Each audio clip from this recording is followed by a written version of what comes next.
Pacers fall in New York thanks to a brutal. I can't even put enough brutals in. Fourth quarter, a lot of struggles for a lot of guys. Got to break down what went wrong in the Garden for the Pacers to fall to 6-9 to start the season. And Caris LeVert's kind of in a funk.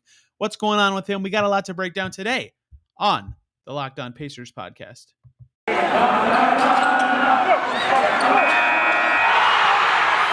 You are Locked On Pacers, your daily Indiana Pacers podcast, part of the Locked On Podcast Network, your team every day.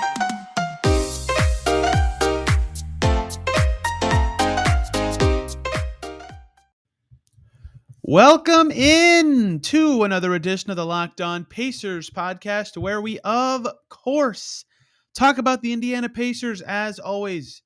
My name's Tony East. I cover the team for Forbes and the West Side Community News. And today, oh boy, we got to talk about a brutal Pacers quarter that wasn't a third quarter for once. The Pacers fall in New York by 8, but the story of the game all comes in the fourth quarter where the Pacers were absolutely miserable. So we're going to break down that fourth quarter, how the Pacers lost this game, and then look at the game in total, some themes, what was good, what was bad for this team. And I want to talk about Caris LeVert a little bit because in this game he struggled again, and he had some good games early in his season, and he's still returning from health and developing chemistry with the rest of the starters, but quietly slumping, I think. And I want to talk about why and what can be kind of done for him to be a little more effective for this Pacers team. But the story of the Pacers right now is 100% this fourth quarter that just happened in New York. Pacers lose to the Knicks. Final score is 92-84. Very low scoring game, as has become a little more normal in the NBA this season, thanks to some rule changes. Pacers up 12 mid-third, lose by 8. Why did that happen? Because from the final 2 minutes and 5 seconds of the third quarter on to the end of the game, the Pacers scored a total of 10 points. They scored 10 points in the fourth. They didn't score for the last 2 minutes of the third. They just completely went flat. They were cruising up to that point. They were up 5 points going into the fourth. Again, they were up 12 at some point in the third, but this fourth quarter just completely sunk them. They only hit 2 shots from the field. Justin Holiday hit a 3, and Malcolm Brogdon hit a pretty tough layup. Other than that, they missed every single shot they took, and if you look at their shot chart, every shot they took was either a 3 or was right at the basket outside of 2 shots in the paint, both within 10 feet, right? So they were shooting from the spots they want to shoot from, but they were either rushed or late in the shot clock and it was forced up, or it was tough with guys all over them. So they couldn't get good looks that quarter. That's why they went 2 for 21 for 13 from deep. And again, all game, they got good looks from deep. They just missed a bunch of them, and some of them were contested in the fourth quarter. In the first couple of quarters, they were playing better. It was better. Only 6 free throw attempts, made 5 of them, right? So the Pacers, despite doing better in a lot of areas in this game compared to what we've seen all season, right? Only 7 turnovers. That's excellent. Just stink it up shooting the ball in the fourth quarter. They finished shooting 37% from the field and 22% from deep because of this quarter. So what went wrong? Well, Pacers had a lot of ideas in the post-game media availabilities about what kind of sunk this team and got them off track in the fourth, because they really looked good. They looked like a better team than the Knicks, and outside of Emmanuel Quickly, no one for the Knicks could really get it going. So what went wrong? Well, the first thing that we heard from Carlisle was there was some settling going on, and I think that when you look at the fact that they shot 13 threes in that quarter, you would agree with that.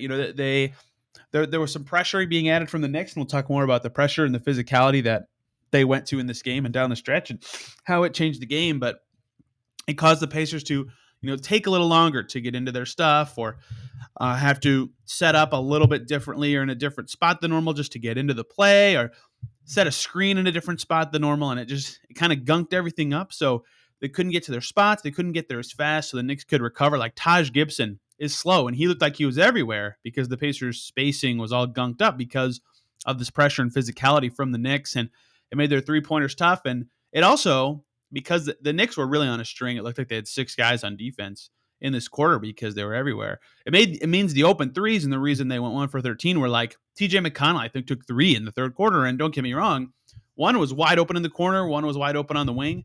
And McConnell, even though his percentage is good, you still don't want him to shoot a lot of threes. But if they are wide effing open, especially in the corner, that's fine. Take them.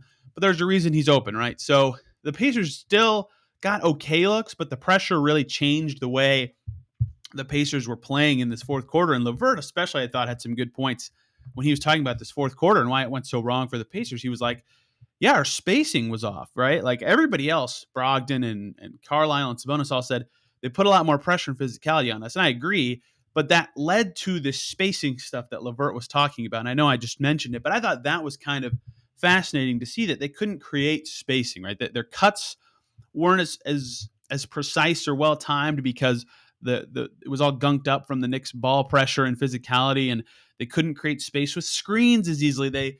They couldn't get into their sets as quickly. They had to catch the ball farther from the basket. And like at practice in the Pacers practice facility, we can see these little squares of blue tape. And I don't know what they mean, but I presume, as we've seen from several other NBA teams, that they kind of are a guide for where to start sets or where you want to get quickly in sets. And the Pacers couldn't get to those spots at all. And they were really thrown off their game because of this pressure, and their spacing was so gunked up that even those shots they were getting in the paint, remember they took 5 right at the rim and 2 in the restricted area, even those were really heavily contested. Brogdon took some tough layups. LeVert took some tough shots in the paint. Sabonis took some tough shots, and one easy shot that he should have had, and that would have probably changed the game a little bit, although they probably still would have lost.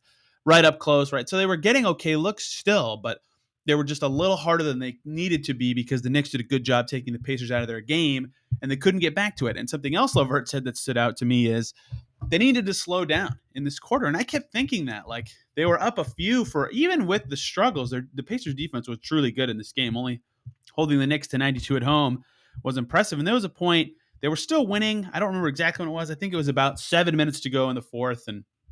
And they just were really rushing, and like Turner missed a corner three, like 8 seconds or 9 seconds into a possession, and Sabonis got fouled early in a possession, and then they lost the lead, and then they got it back after Brogdon scored, and then another quick 9 seconds into the shot clock, Justin Holiday jumper, and then another quick shot the next possession. Like it was weird. Like they typically do a pretty good job. Or Carlisle, he doesn't call out of plays, but he typically knows like how to control the game speed. He talked about that being key in Utah. He talked about that being key in Sacramento, but they could not get the game speed under control in these moments. I really thought they needed to slow down and try to, run something to get a shooter open before they got into an action. They just never really did. It kind of felt rushed. It kind of felt like they were trying to get back control of the game as quick as possible because the crowd was getting loud, and it was not working. So I thought that was fascinating. And the final thing that went on in this fourth is they just kind of were going through the motions a few times. Like I talk about this with Miles Turner sometimes, but when he's at his best, he's not just going through the motions, right? He's really aggressive and deciding to take over his matchup. And this isn't just limited to Turner, but they were just kind of swinging it around a lot. Like they would catch it in the slot from the top guy and then immediately look to the dude in the corner who was supposed to be the guy scoring the next option in the set, if you will, instead of looking at the rim or looking to put it on the floor and make a play. It was just a lot of, the Pacers were just off their funk, and credit to the Knicks because they made that happen. Their defense was really good. That physicality was really, really spectacular, but the Pacers just were totally thrown off in a way that we haven't really seen before. So credit to the Knicks, but I thought that in that fourth quarter, there were a lot of things the Pacers could have done better, and they all agree. Right? Brogdon said the word settled. Brogdon talked about the pressure being killer. LeVert said he liked the shots he got. He makes them most of the time. We'll talk about that later. But he missed them, right? Sabonis says their defense, they couldn't get stops. And that's a little bit true, but they only gave up 23 points in the frame. It's not like that was the reason they lost. And so, Caris said they needed to cut harder and they needed to get more spacing. Like all these things just they're saying something different, but they all mean the same thing, and that's that the Knicks took them out of their game. Credit to the Knicks defense. They made this happen, and they made the Pacers look really weak for a whole quarter, and that's going to haunt this team. They had this problem all season and this dates back to last year where they just really have a bad stretch every game. And this year it seemed like they had remedied it. It was in the third quarter most of the time. And since November started, they hadn't really had a quarter like this in a game. They had, even their losses to Portland and Sacramento and Denver, they at least had mostly consistent play throughout the whole game, even if they won in Sacramento, but even if they struggled at times in those games, they mostly had consistent performances. In this one, 3 consistent quarters and then 1 really rough one. So that'll be what haunts the Pacers in this game. Still a lot of other storylines I would like to get to from this game, but they would love to have that fourth quarter back, or even just a few of the shots back that were good and didn't go in, like a couple wide open corner threes. Like Turner had one wide open in the corner as well, and Brogdon had a couple good looks from deep. And Brogdon, normally very clutch, rough, down the stretch of this one. So a few shots they'd like to get back and a few defensive moments, particularly on Quickly, who they lost. I think he had every three he took in this game they'd like to get back. But they lose it. The Knicks are good. It's not like a horrendous loss, and the Knicks clearly had made some changes because they were on a losing streak that really helped them. So the Pacers can regain from this, but certainly a haunting fourth quarter for them that they'll look into film and figure out. But it seemed like, given what I was thinking in my head when I was watching it and taking notes, if the Pacers are saying things that I say, yeah, that's exactly what I was thinking, I think they kind of know what went wrong and how to fix it. So maybe it's just a one-off issue, but this team has struggled for certain quarters before. So let's talk about the rest of the game. There was three other quarters in this game, in fact, where the Pacers didn't completely fall flat on their face and embarrass themselves. So let's do that. But first, I got to talk to you guys about two great groups of people. First up, the good folks over at Theragun, because you should not let the stress of daily life weigh on your body. Whether you're an elite athlete or someone like me just trying to make it through the day tension-free, Theragun can help. It's a handheld percussive therapy device that releases your deepest muscle tension using a scientifically calibrated combo of depth, speed, and power, and it's as quiet as an electric toothbrush. The Gen 4 Theragun doesn't just feel good, it gets to the source of the pain by releasing tension using Theragun's signature percussive therapy, which goes 60% deeper than vibration alone. Whether you want to treat your muscle tension from working out, an injury, or just the stress of everyday life, there's no substitute for the Theragun Gen 4. The OLED screen and design make you feel like you're holding something from the future. Just go to their site and check it out. And the Theragun app learns from your behaviors and suggests guided routines. They're trusted by 250 professional sports teams like Real Madrid and elite athletes like Paul George, DeAndre Hopkins, Maria Sharapova, and hundreds of thousands of customers. Try Theragun for 30 days starting at only $199. Go to therabody.com/lockedon right now. Get your Gen 4 Theragun today. That's therabody.com/lockedon, therabody.com/lockedon. Thank you, everybody, for making Locked On Pacers your first listen today. Why not check out Locked On Knicks to get the perspective from them on what went right for this Knicks team in the fourth quarter. But let's pivot to the other portions of this game where some stuff went good for the Pacers, others not so good. But I wanted to start by highlighting one guy, and that is Madison Square Garden Domantas Sabonis, because something about playing in that building just makes Domas a beast. I mean, he was really excellent in this game, and despite throw out the fourth quarter for everybody, right? Because everybody's stats look a little worse because of that quarter in this game. Sabonis finishes with 21 points and 15 boards, 3 assists. He really put his stamp on the first half of this game. His screens were excellent. He was changing his angles to open up driving lanes for Brogdon and LeVert in special ways in the first half. He was passing a little more and doing some fun handoff action with Justin Holiday in the first quarter of this game. So he was really fantastic. And on the boards especially, he was really good. You know, Mitchell Robinson only has 2 rebounds. He fought with Julius Randle and out-rebounded him. The Pacers in general lost the rebounding battle in this game, actually, but it's because they shot 37%. The Knicks had way more opportunities on the glass. And the reason the Pacers percentage-wise won the rebounding battle, if you take away the number of misses, was because Sabonis was himself so excellent in this game at times. So full credit to Sabonis for always playing well in Madison Square Garden, being one of the best Pacers in this game. In fact, they lost by 8, but Sabonis played 40 minutes. 40 minutes. In those minutes, the Pacers won those minutes, right? So the 8 minutes when he was out went very poorly. In fact, Turner was a +1 as well. This game had some very odd minutes staggering, but there were some Goga minutes that just went very poorly for this team. And it's a very just strange plus-minus game. And Goga, Sabonis minutes didn't even go that bad. But anyway, I'm getting too much into the weeds here. But Sabonis was excellent. Malcolm Brogdon, the shooting from deep was not very good, but in general, I thought he was good until the fourth quarter. He was close to another triple-double. Again, until he was missing shots in that fourth quarter. But other than those two guys, I mean, the Pacers got a lot of good defense in this game. Torrey Craig's defense was notably good on Randle for a few possessions. Keelan Martin had some nice defensive moments. Goga himself had some good defensive moments. Everybody did well on Kemba after the first about 10 minutes. Kemba was the best Knick for the first 10 minutes and then the worst Knick for the next 25. So a lot of guys did well defending him, but nobody could hit a shot. And that's a Pacers theme I want to hit from this game was they hit out again. Sabonis over 50%. Brogdon shoots 45%. Only one other Pacer even shoots 40%. That's Goga at 40, but Justin Holiday at 30%. Turner at 25. LeVert at 35. McConnell at 12.5 on 8 shots. Craig missed his only look. Keelan Martin shoots under 40%. Jeremy Lamb missed his only shot, right? Everybody else, and this was a theme that I was talking about when the Pacers lost to Denver is like in a lot of these games that the Pacers have lost close, and this one was 8. This is actually one of their bigger losses of the year, but the game story doesn't tell it that way. Every game they lose like this that's close, they just none of their role guys do anything for them, right? If Justin Holiday shoots like he did against the Sixers this weekend, they win. If Miles Turner has another even 10-point game, they win, and we'll get to Turner momentarily.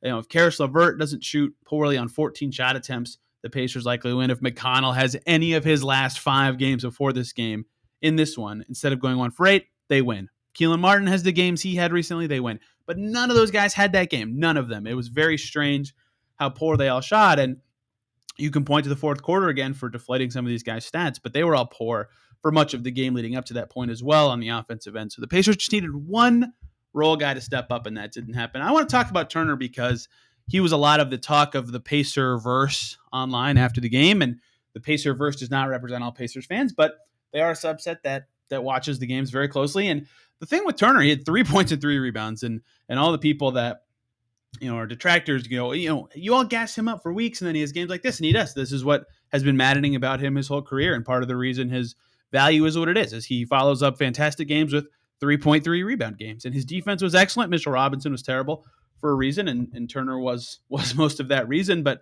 3 points and 3 rebounds is not very good, and part of it was mentioned by Caris LeVert after the game, and this was one of the bigger things I agreed with, and that's Caris said that Miles Turner himself was in their huddles and all night preaching to this Pacers team, let's get the ball to the second side, right? So they bring it up and they get it around the other side and get their attack the weak side actions or get it to some of the weaker Knicks defenders. And I actually noticed in the first quarter because, and I mentioned this with Miles all the time, I said this in the first segment even, when he's not playing as well, he just swings it right away. Like doesn't think about it, just does it.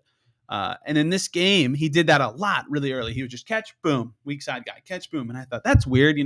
He's playing really well. I'm surprised how robotic he is in that decision. Well, I think that was part of the Pacers' game plan, actually, was get it to the weak side guys and let them attack. Let those guards attack the Knicks' weak side defense. If you know who Tibbs is and you followed his defensive career and why he's such a popular head coach, his defensive scheme of overloading the strong side or defending the strong side in a certain way is part of what has made him so successful as an NBA coach. So the Pacers were trying to get it to that weak side with a lot of swings, and that meant Turner didn't shoot as much. So I understand the volume of his shots being low. He only took 4. He only made 1. That's such a low volume that I don't want to be too critical of that. 3 rebounds, yeah, you got to be a little better there in a game. Like I said, that they won the rebound percentage battle, but lost the rebound battle. But, in a game where the Knicks had more rebounds, if Turner gets, instead of 1 offensive rebound, he gets 2 or 3, that could completely turn the tide of this game. So maybe he could have been a little better on the glass. In fact, he certainly could have. But I don't think that the scoring output is something that I would necessarily put on him. In fact, his strategy was part of the Pacers' plan that was working, and they won Turner's minutes in this game. Don't forget that. But he the woefully ineffective other stuff was certainly concerning for him. And TJ McConnell was a shockingly bad performance after he was completely rolling. I was stunned to see that. But in games with LeVert, his role is just a little different, and he couldn't get it going in this game. Pacers really needed someone from the bench to be better. The bench did not make a 3. They took, I can't do math quickly. The bench was 0 for 12 from deep, and they got smoked in those minutes. McConnell was minus 14. Craig was minus 9. Martin minus 6. Goga minus 9. Lamb missed a 3. Like any of those guys, I know I just talked about the role players, but they just could not get offense from that group, and they really needed it, especially to start the fourth quarter. So they had to bring in the starters so much earlier because those guys couldn't score. Sabonis ends up playing 40 minutes, like I said, in this game because of all that stuff. So a couple of good performances. Sabonis in particular, he always, or at least typically, does well against this Knicks team, and Brogdon stood out as a good performer for a lot of this game until the fourth quarter. A lot of those guys stood out, and basically everybody had a few moments that stood out defensively, but in general, on offense, this was just the Knicks defense put their stamp on this game. The Pacers game plan, it didn't work very well. They couldn't get the good looks that they wanted, and they were definitely forcing some things to try to get in the paint and get those paint touches, and it was not working. They had a game plan that they had against the Knicks literally earlier this month that looked a little better than this, and with the same guys. Brogdon and LeVert both played in that game and played much better in that game. LeVert shot 60% that time and had 15 points. So he only took 10 shots that time and had almost as many points than he did in this one. So just a woefully off night for this team and a woefully off fourth quarter. They needed one role guy to step up. and they would have beat this Knicks team, but it didn't happen. Nothing crazy else thematically that we've seen from the rest of the season. In fact, like I said, they cleaned up the turnovers, generally good defense, right? No third quarter kind of thing that has sunk them. But they just missed a lot. The Knicks took them out of their game, and they missed a lot when it counted. So what masked a pretty good 3 quarters was a just woefully awful 4th quarter, and the Pacers can regain pretty quickly. They've got Detroit coming up Wednesday. We'll talk more about that game tomorrow, but I want to zoom in on a player. I like to do that after games and push the conversation forward about the game to not just be about the game, but what does it mean? Let's talk about Caris LeVert a little bit, because when he has a 5 for 14 game, that happens with Caris sometimes. In fact, it happens probably 1 in every 3 or 4 games to Caris, but recently it has been happening a little more than every 1 in 3 to 4 games for Caris LeVert, and he hasn't played that much this season. But let's talk about him and his effectiveness. But first, let's talk about the good people over at Rock Auto who are bringing you this episode of Locked On Pacers. There's so many makes and models of cars right now out there that it is so hard for your local chain auto parts store to stock all the parts that you'll need. You got to go in and deal with the intimidating questioning at the counter and then wait. Well, they just order the parts on their computer. Then they choose a brand that only their warehouse happens to carry. What a waste of time. You have a computer with access to rockauto.com at home and in your pocket. You can save time and money when using Rock Auto. They're a family business serving do-it-yourselfers for over 20 years.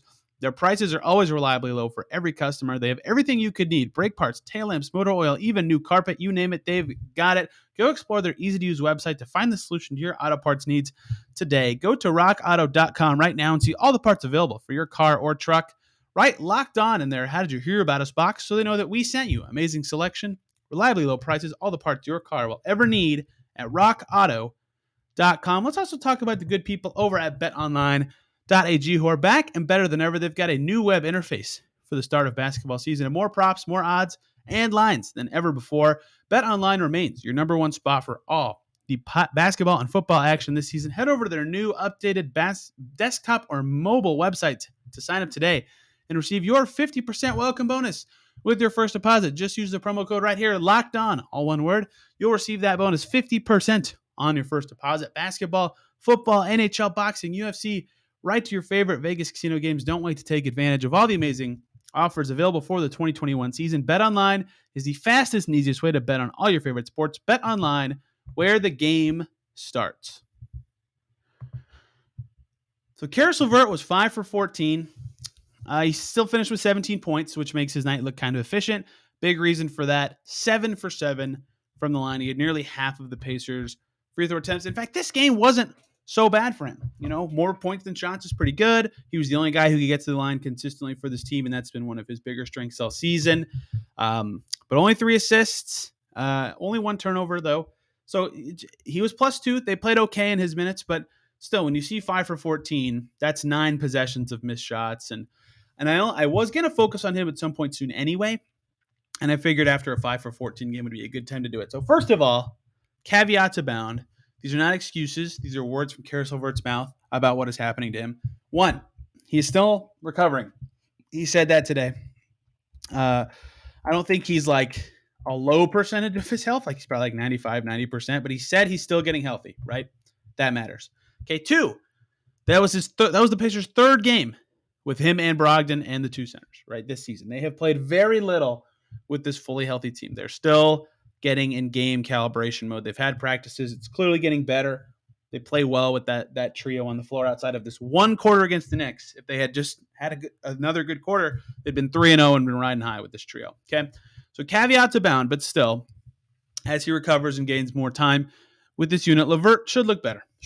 But he hasn't recently, right? Shot 35.7% in this game, and he shot 9 for 22 against the Kings before getting hurt. And he was 6 for 21 against Portland, and 8 for 18 against the Knicks with Brogdon that first time, and 6 for 19 against the Spurs before that. So he has shot 50% or better just 2 times this season. 2 times. One was against the Raptors in his first game back. He only played 15 minutes in that game. He had 15 points on 10 shots. Looked pretty good.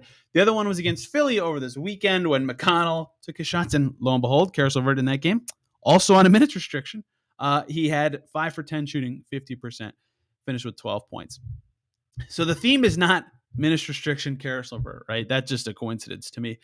But his shot attempts were lower in that game as a result of those minutes that minutes distribution. And it seems like sometimes when he's forcing it, in fact, a lot of the time he's forcing it and taking some bad shots that lead to his percentage decline, is in the fourth quarter or in late game situations. And he's been pretty reliable at that in the past, but this season not as much, and that's kind of tanking his percentage. He doesn't play as much ISO ball when the team is really flowing, and he's shooting okay from three this season. Outside of the 0 for 8 game from deep in Portland, his 3-point percentage is at least decent this year.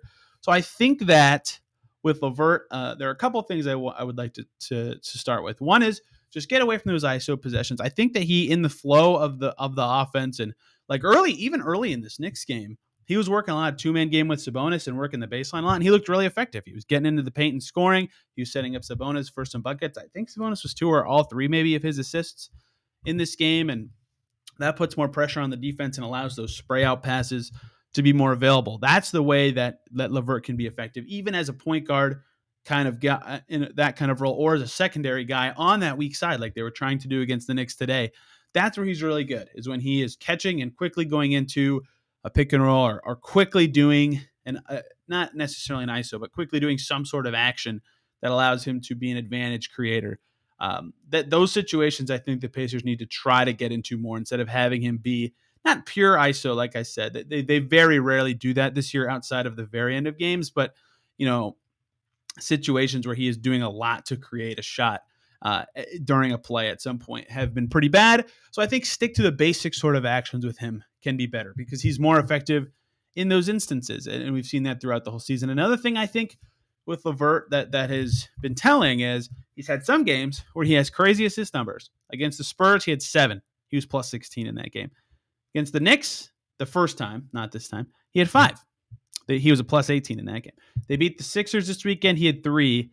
The other games, he had 1, 2. I missed a big game. Against Portland, he also had 6. They choked away that game, man. He should have had a much better plus minus.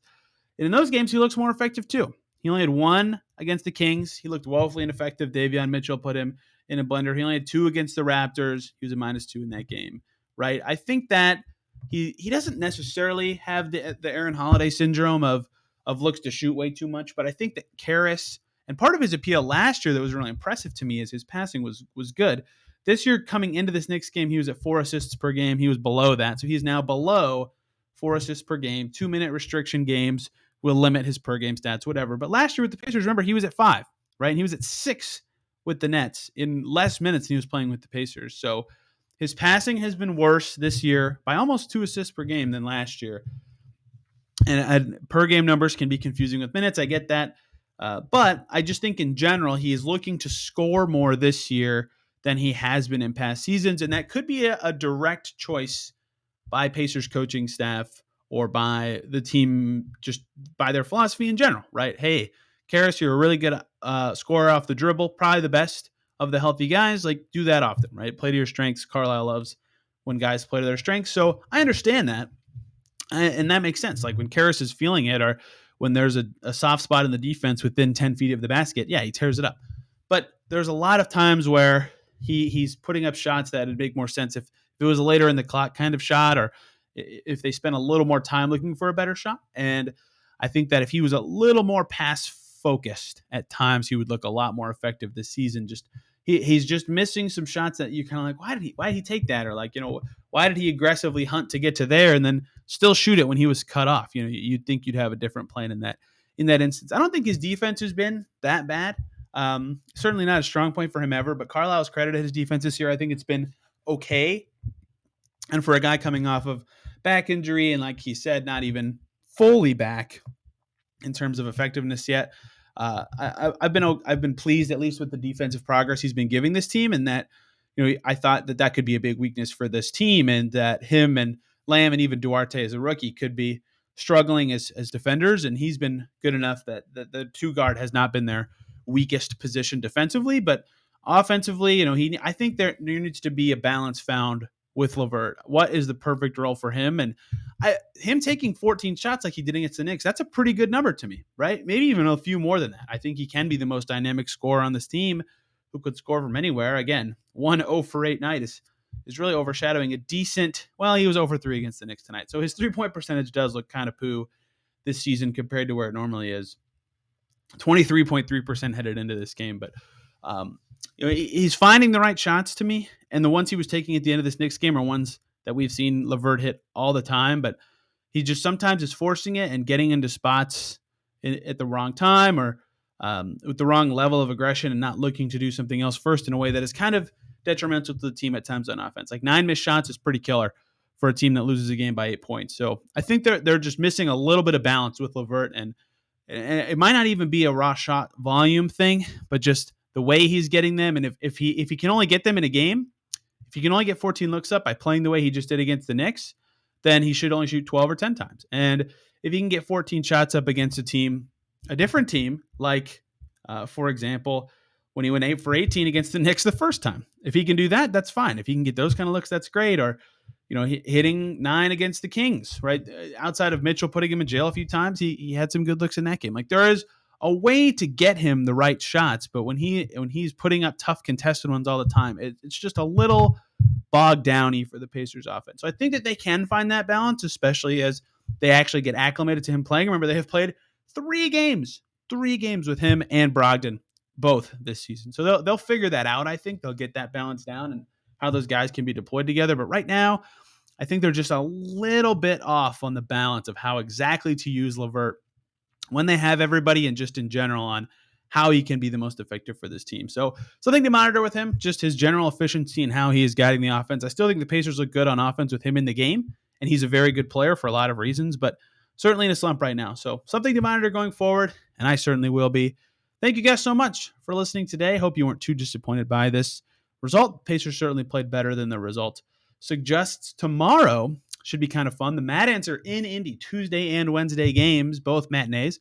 Will be at Tuesday. So we're going to, I'll probably do like a monthly Mad Ants segment to catch you up on them and the two-way guys and all that, maybe a little more often than that.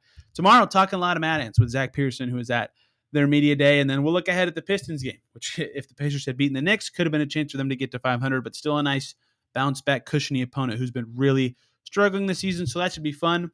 So hope you guys can make it to that. Thank you guys so much for listening, and we will see you tomorrow.